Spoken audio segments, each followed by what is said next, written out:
Assalamualaikum warahmatullahi wabarakatuh. Selamat sore teman-teman. Nah, di kesempatan kali ini saya akan membahas tentang netbox ya, ataupun kotak melahirkan untuk kelinci. Nah, jadi sebelumnya sudah saya bahas tentang pakan, kandang, kelinci. Terus yang sekarang ini akan saya jelaskan ataupun saya berikan tipsnya ya, tentang ukurannya, besarannya ya, netbox atau tempat beranak untuk kelinci. Nah, karena saya budidaya kelincinya itu dengan kandang ataupun dengan sistem baterai ya, yang di kandang bukan di umbar ya. Tapi kalau teman-teman cara budidaya kelincinya di umbar, biasanya itu membuat sarangnya itu di tanah ya, ataupun membuat lubang.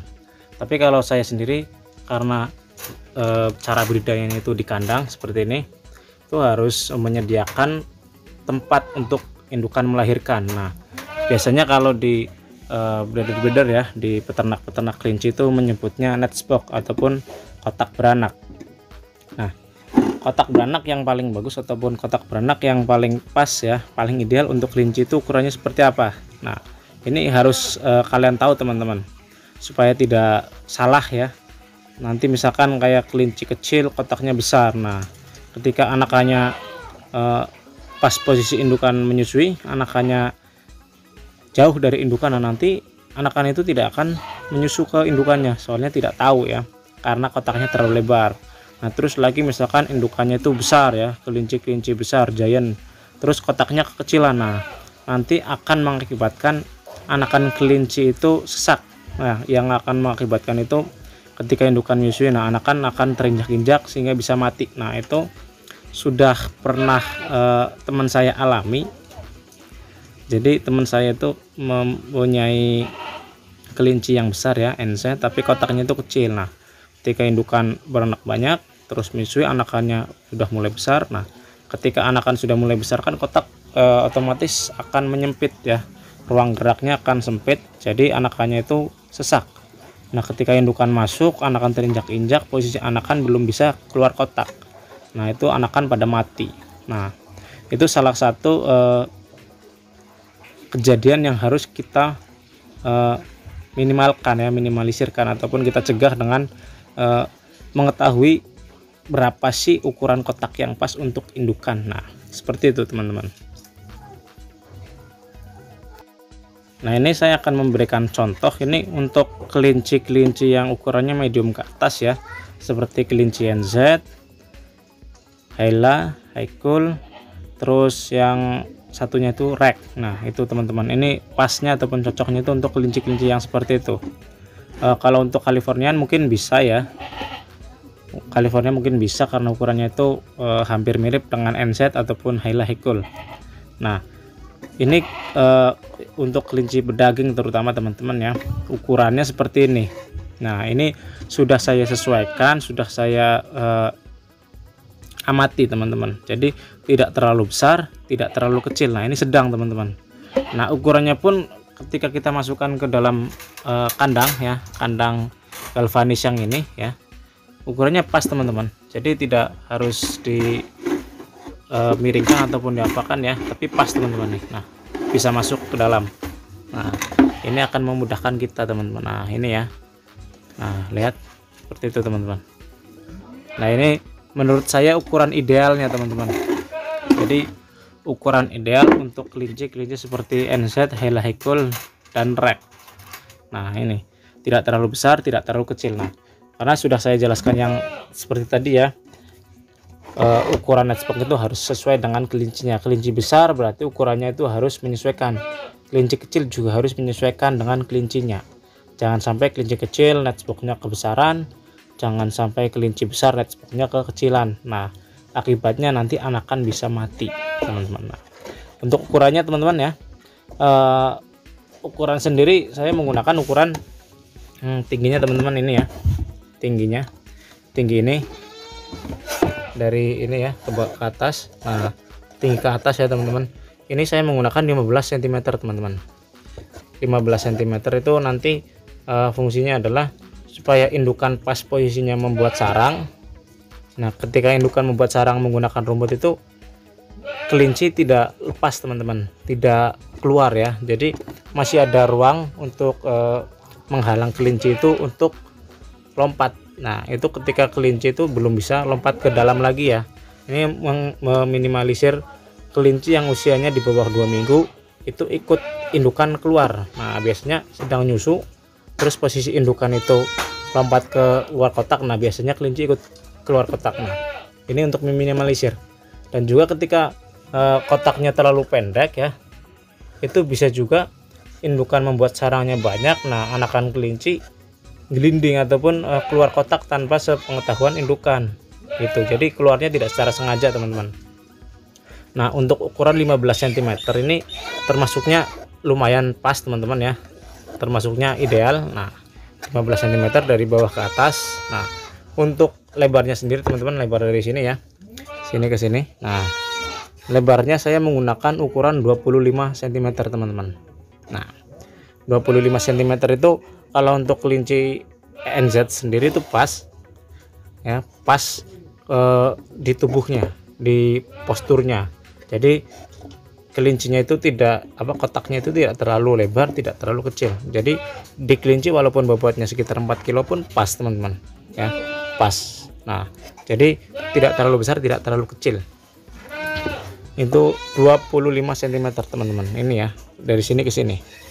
Nah terus untuk panjangnya berapa? Nah ini harus kita pertimbangkan teman-teman ya, karena ketika kepanjangan nanti ketika indukan menyusui ya, contoh misalkan anakannya ngumpulnya di sini ya, di sebelah sini. Nah nanti ada anakan, satu anakan ataupun 2 ekor lari ke sini ya, nanti anakan ini tidak tahu ketika kotaknya itu terlalu panjang segini contoh ya, tidak tahu teman-teman. Jadi yang anakan yang misah biasanya itu tidak menyusu ke indukan. Nah itu salah satu penyebab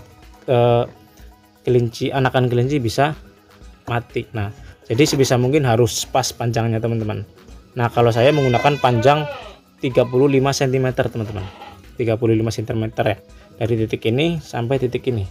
Nah ini pas teman-teman ya, panjangnya pas, jadi tidak terlalu panjang. Mungkin kalau untuk kelinci German Giant ukurannya harus lebih besar lagi ya, karena kelinci German Giant itu posturnya itu big size, itu giant sekali. Nah ini untuk ukurannya teman-teman ya. Terus untuk kayunya, nah ini sangat penting sekali supaya nestboxnya itu awet teman-teman, kotak beranaknya itu awet, karena kelinci itu hewan pengerat ya.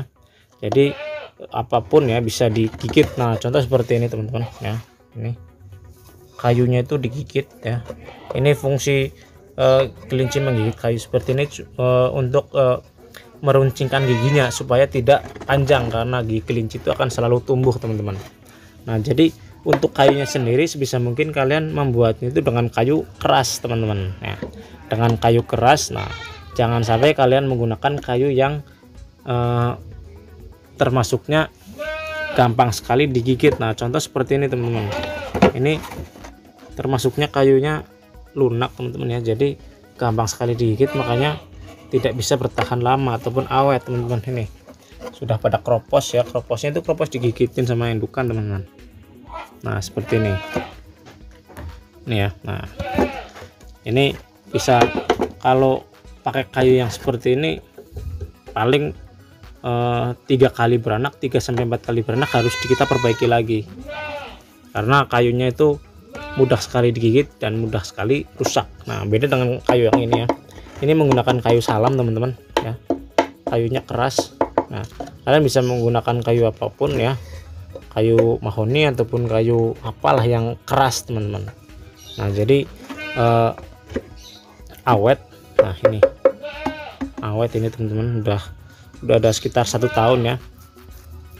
Nah bisa dicat bisa. Nah terus lagi teman-teman ya, jadi biasanya ada yang membuat kotak itu di atasnya ditutup. Nah biasanya yang paling sini, misalkan ini yang di depan, nah ini yang di belakang agak tinggi ya, agak tinggi segini, terus nanti ada penutupnya. Nah separohnya itu ada ya, bisa teman-teman, bisa menggunakan model yang seperti itu. Tinggal kita setting aja senyaman mungkin ya, supaya kelinci itu tetap aman. Nah biasanya predator kelinci itu ada tikus, ada kucing ya, ada semut merah, itu biasanya itu yang sering terjadi ya.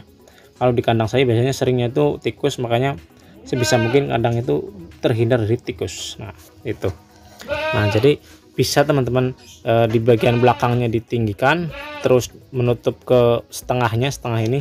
Yang penting ukurannya teman-teman ya, yang penting itu ukurannya, panjangnya, lebarnya, tingginya itu pas, jadi tidak terlalu besar, tidak terlalu kecil. Nah kalau untuk kelinci Holland ya, contoh itu kelinci Holland kan kelinci yang mini ya.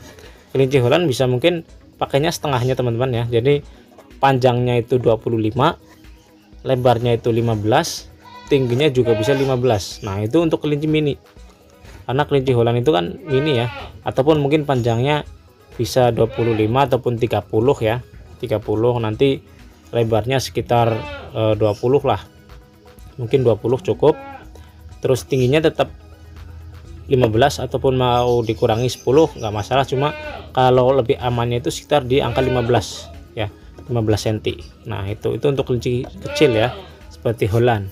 Nah tapi kalau untuk kelinci besar yang ukurannya itu big size ya, seperti NZ, Hailahikul, nah kalian harus menyesuaikan kotaknya ya, jadi jangan sampai kekecilan, karena kelinci NZ, Hailahikul itu kelincinya yang termasuknya kelinci besar ya, dengan bobot yang besar dan postur yang besar. Jadi ketika kalian menggunakan kotak yang kecil, nantinya kasihan pada anak-anaknya ya. Kalau anaknya banyak, nah itu malah tambah kasihan lagi. Nah sebisa mungkin buat kotaknya itu yang agak besar ya, yang cukup untuk menampung anakan sekitar 10 ekor gitu. Itu distandarkannya 10 ekor ya, karena kelinci kelinci Hailahikul ataupun NZ itu anaknya biasanya banyak-banyak lah, terus cepat besarnya. Nah itu kita antisipasinya seperti itu. Jadi ini ukuran yang ideal menurut saya ya, tingginya 15 cm, panjangnya 35 cm, lebarnya 25 cm. Nah terus gunakan kayu keras itu teman-teman, itu saran saya. Nah jadi supaya teman-teman peternak ya, khususnya peternak pemula yang masih bingung cara membuatnya ataupun masih bingung ukuran-ukuran netbox ataupun kotak melahirkan ini, nah ini bisa jadi gambaran untuk teman-teman semua. Nah mungkin lain kali kalau saya sedang membuat kotaknya lagi, akan saya buatkan yang model bagus ya, bukan bagus di bentuknya tapi bisa mengantisipasi terjadinya serangan tikus. Nah itu yang seperti saya tadi bilang ya, yang di belakangnya kita tinggikan, terus separuh atas kita tutup dengan kayunya, jadi nanti tikusnya itu tidak akan menyerang ya, karena nanti indukan biasanya menjaga dari depan gitu teman-teman. Nah mungkin cukup sekian dari saya, itu saja ya netbox ataupun kotak beranak untuk kelinci. Semoga bisa menjadi gambaran teman-teman semua, menjadi inspirasi teman-teman semua untuk membuat netbox yang lebih bagus, yang lebih nyaman untuk kelinci beranak. Dan salam peternakan, sukses selalu ya, jangan sampai kendor dalam beternak ya, jadikan cobaan-cobaan yang kalian alami dalam beternak itu sebagai pengalaman yang paling berharga. Dan sekian, wassalamualaikum warahmatullahi wabarakatuh.